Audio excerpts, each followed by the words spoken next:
All right, hey, how's it going? John Fox here with Take Charge Health and Wellness. I'm with JR and Aying, the two trainers here at Sean's Tiki Horse Sunset Glamping Gym. We're going to go over a quick health screen that for any of you that might be trainers, or if you want to just do it for yourself and your own well-being, a couple things you can look at as a screen. So first, let me just kick off your shoes. And the first thing I like to do is have whoever I'm working with find a line and have you stand on this with your toes on the line for me. Good. So there, try to get your feet completely straight. There, and that one, good. And now we're just looking at alignment. So the posture test here. Is the shoulders the same height? Does his hips basically the same height? Everything looks good on him. But sometimes you'll see maybe he has one foot that's turned in and his knee bends. So it'll look kind of like this or something. So you can pick up just a quick little, just a screen. Boom, looks okay to me. Bend over, touch your toes, please. Like you're going to reach over for your toes. Okay, good. Quick test for scoliosis. If one hump is here, one side's higher than the other, that could be a sign of scoliosis. You can see if he has limited back mobility or if his hamstrings are tight. Maybe you'll see one knee bend forward, bend this knee. Like he doesn't have the same hamstring length on this side as this side, so you can kind of make a quick assessment there and you go, ooh, something's off. Go ahead and come back up. So those are the first two that I like to do. The next one is just getting against this wall. So come on over here and put your heels against the wall, your butt, and both shoulders like this. Good. He has really good posture. He can get into this alignment, no problem. You should have a natural curve back here, which is good. But you'll see a lot of people that can't get there. They're rounded shoulders. Sean has a little bit of a tough time getting there because their postures, they have rounded shoulders, thoracic kyphosis, and they can't get there. So this is a quick assessment. If they can't get there, go ahead and step away. And they look like this.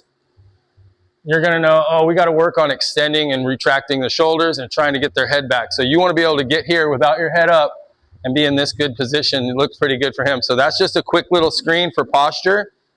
After that, I like to look from the ground up. So we already looked at his feet. Go ahead and stand on that line again for me. And straighten this foot out just a little bit. There we go. Go a teeny bit wider with your stance, please. There we go. And now, first thing I like to do is just, can you lift up and stand on one leg and balance? We try to go 10 seconds. So 1, 2, 3,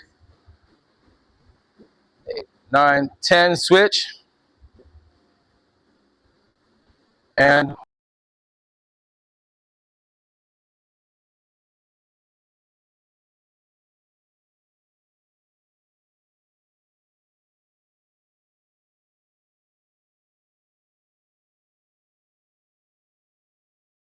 problem. The other thing to look for is what's called pronation. So I'll kick off my shoe real quick just to show you. But sometimes you'll see somebody and their feet will just pronate. Now their knees go in, and that could be a problem. So a lot of people try to do stuff to strengthen their abductors when really what you need to do is strengthen the arches of your feet. And a simple exercise you can do for that is just trying to grab the ground with your toes or put a towel down, try to scrunch the ground. But a lot of times when you see knock-kneed, it's not that their hips are weak and they don't have hip external rotation. It's that their feet go inverted or they pronate and causing this thing to happen. And you see that a lot, or you'll see it at least on one side if they've had an ankle injury or an injury to one foot. So more than just trying to strengthen the hips, it's really important that you pick.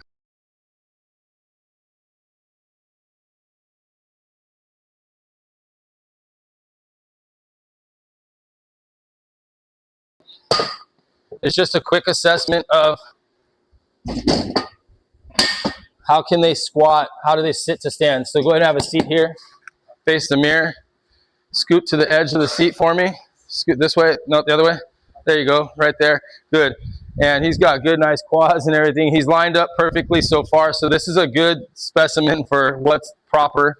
A lot of times you'll see some deficits, but I just have them hands stick up straight like this.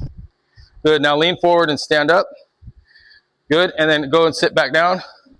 And this is a great way to teach them a proper squat. You see a lot of people in their first move when they squat is the knees. So go ahead and stand up. Yeah, they'll do their legs and they'll do the squat with their knees. You want to make them squat with their butt. Use their glutes. So reach back and sit. And as they sit, come right back up. So this time go up. Good. Scoot back just a tad. Scoot your feet back just a tad. Right there. That's good. Now stand up. Good. Now this time when you sit, I want you to pretend the seat's on fire. So just touch it and come right back up. Boom, boom. There you go. And so a lot of people can't do that. And if they can't, then you know that they have a little bit of weakness in their quads, and most of the times it's their glutes. So do one more for me, down and back up, and that's perfect. Advanced test, but if you got a guy like him, so I want to check both legs and see if you have equal balance and strength. Go ahead and stick one leg in the air. Nope, sit first. Stick one leg in the air. Now stand up. Good, go back down. Stand back up. Let's do 5 maybe. Two more, 3 more. And 1 more. Good, and sit. And now the other leg. Boom, stand up. Good. And back up. And 1, let's do 2 more. 1 and 2. This is a great exercise for strengthening and making sure you're doing a proper one-leg squat, or doing any type of RDL would be another good one. So an RDL, you could stand like this. Can you get out here, hold that position and balance, and come back up and do like 5 in a row, and then try the other side too? That's more of an advanced one. But that's a good routine for the lower body and the core. Okay, cool. So that kind of concludes the lower body and the core and stuff like that. A good plank is a good way to check their core and see if they can maintain a good plank. In fact, go ahead and get into a plank, please.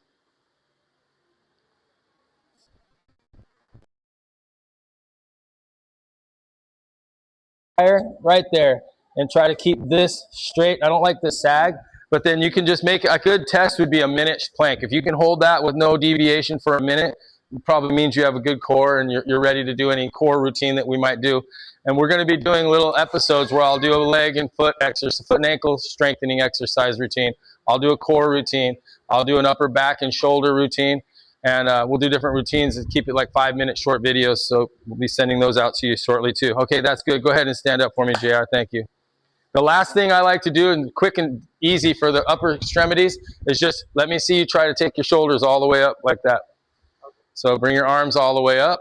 And what we're looking for is, a lot of times you'll see one side hike up like this, and that means they might have a rotator cuff issue, that one side's deviating. Or you see them here and they can only go that far, and they cheat and they do this. Again, he's an athlete and he's got a good specimen. Both these guys are in good shape. They don't have any deviations, so you're not seeing anything of deviations. If I get a client in here with a deviation or two, we'll try to get them on there as well. But that looks good. That's a quick way to go ahead and come down. And the last one, palms like this, and just come up and clap overhead. And what you're looking for is, do they stay symmetrical, or do you see one arm come forward, or maybe both of them come forward? But in his case, he goes up nice and straight, and that looks good. All right, go ahead and come down.